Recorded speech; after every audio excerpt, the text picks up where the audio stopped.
reaction over the turnout of people seeking employment at yesterday's Kalayaan Jobs Fair in the city. The details of this report from Angel Villera.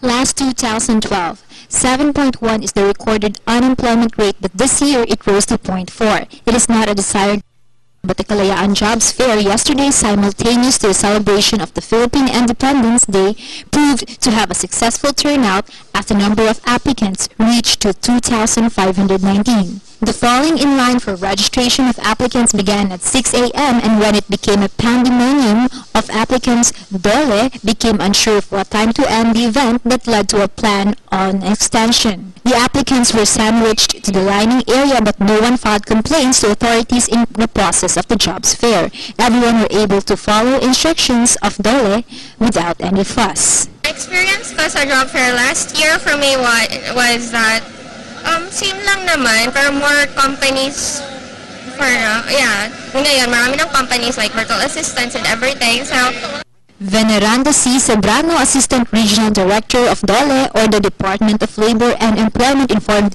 that his expectations were met in the said activity because everything went smooth from registration to interview. The director added that even if the Philippine economy has improved, it has no correlation to the number of Filipinos who will have jobs. In the past, when the region was struck by Typhoon Pablo, a big number of population went jobless. That is why it has become a contributing factor in the swarming of people who wants to have Kalayaan Jobs Fair. Nationwide na figure is +6, so that's about 7.5. ngayon, Oo, ang unemployment rate. It used to be 6 point something lang.